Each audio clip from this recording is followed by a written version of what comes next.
how do I even begin to retrospect my favorite movie on the planet? Return of the Living Dead is my heart and soul in a film. I guess I should start from the beginning. Return of the Living Dead was a movie that I really found in the infancy of my horror fandom. I've told the story, and I think it's apropos to tell it here. It was my senior year of high school. I went to a Spirit Halloween, and I had always known who the big characters were, Michael, Freddy, Jason. And this trip I took with my brother to Spirit, it sparked something in me. And I was just like, I really want to look into this world in these horror films because I love the art and the design of all this stuff and the mood and the atmosphere it gave me because I'm a musician. So like seeing the way some of the music sounded in the vibe it gave me, I was in Spirit. It was like, I love this. I want to look into more of this. So I rented from Blockbuster Freddy's Revenge Part 2 because Part 1 was rented, and that blew the door open for my horror fandom. And in conjunction with that, I've always been an old school video gamer. I love Nintendo, Super Nintendo, and I fell in love with the Angry Video Game Nerd, and I noticed that he had a website called Cinemassacre, which now James mainly does all his stuff on YouTube, but for a while it was through his website. And I noticed he did some horror movie reviews, so I would watch some reviews he would do of this and that. I remember learning about Cemetery Man from James, and I love that film.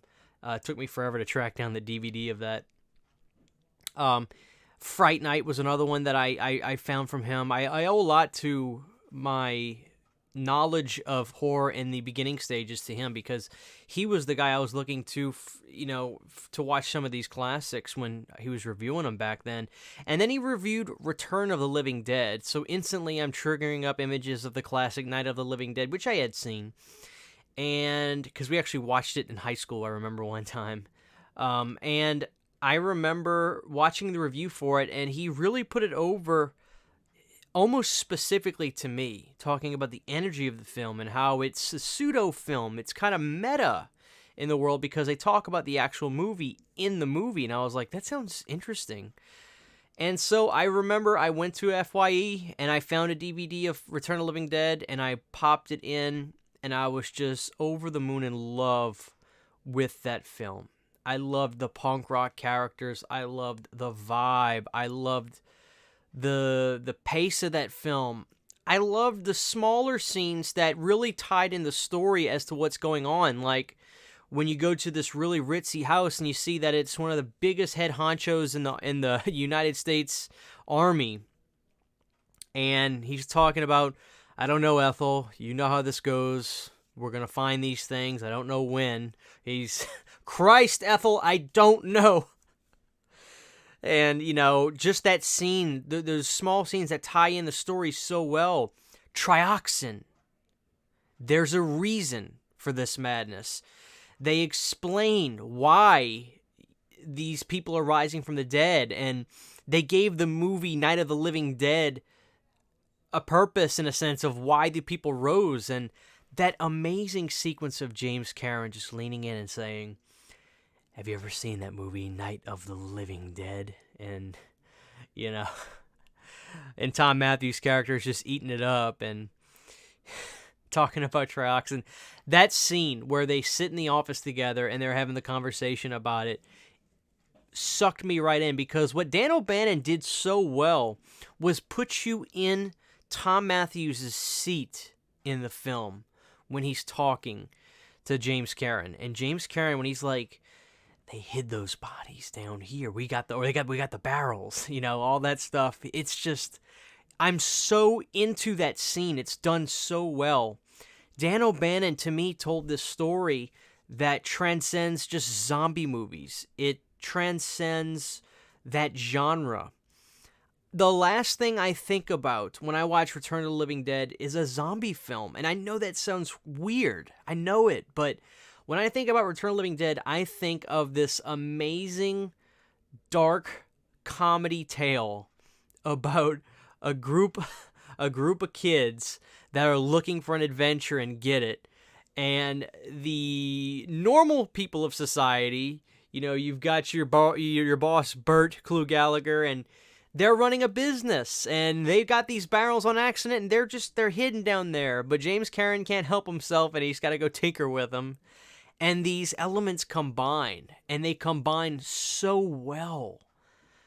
I just, it's hard for me. And it's really hard for me to put into words why I love this movie more than any movie on the planet. I've leaned, I don't want to get emotional, but I have leaned on this movie a lot in my life. There have been times where I was going through troubled relationships, problems with self-confidence, and I would look to Return of the Living Dead because that movie had such an attitude to it, such a punk rock, screw what's popular attitude to it. And that film always would slap me in the face, just, Christian, be you. Never, ever worry about what other people think or say or do about you. Always be you. And that's what that film gives me. And it also just puts me in such a punk rock mood in terms of music and lifestyle. Because when I say I'm punk rock, I don't just mean I listen to punk rock music. I'm a punk rocker, and for me, the definition of a punk rocker is going against the grain and always being you to your utmost expression. And I've been like that since I've loved this film. I will continue to be like that since I fell in love with this film, and I don't really care what anybody thinks. You know, I live in the Bible Belt. I live in a world where it's not popular to like the things I like. It's not popular to walk around wearing shirts like this. It's not popular to have tattoos, and it's not popular to, you know, it's not popular to not be normal. And I'm clearly not normal. But you know what? The people that are close to me in my life and that appreciate me, I know that they appreciate me for me because of the power that movie's given me. That movie has made me and given me the ability to always be myself. And I know that sounds crazy, but this is what the power of movies can be to me. Return of the Living Dead is my favorite film for all these reasons. Sentimental value, the gift I feel it's given me. Whenever I'm feeling low or whenever I'm having self-doubt about something, I put on Return of the Living Dead, and it always slaps me in the face to say, this movie represents people that don't care what others think. And that's the vibe I get, and that's what that movie does for me all the time. And the peripheral things, again, when I talk about some of my favorite movies, it's not just the movie, it's the elements surrounding the movie. I am a massive Cramps fan because of this film. I never knew who the Cramps were before Return of the Living Dead. You don't hear them on rock stations on the FM. Some of my favorite albums on the planet are Cramps, Flame Job, Songs the Lord Taught Us. You know, I just love Stay Sick, all of it. I love the Cramps now. They're one of my favorite psychobilly groups. You know, 45 Grave, you know, just the film gets into my bloodstream. And a lot of our favorite films do that. They get into our bloodstream and they infiltrate our hearts and souls in more ways than just filling us with an hour and a half of entertainment. And Return of the Living Dead does all of that for me. You know, I know I got really personal on this video, and I didn't anticipate to, but this is my retrospective on why that film is my all-time favorite film. I love every singular frame of this movie, and I don't know what I would be like without it. I really don't know who I would be without that movie. I know that sounds crazy, but this is the power of cinema to me. I hold it in its highest regard. You know, music can certainly lift my mood and make me feel better when I need it. I always have music, but movies are just a multifaceted thing for me that can get even deeper into my heart and soul. And Return of the Living Dead will be buried with me. I will take a copy of that. I'll put it in my will to put a copy of that movie in my casket with me. I know that sounds crazy, but I think we all have a film like that. I think all of us have a film that is that singularly important to us, and that's Return of the Living Dead for me.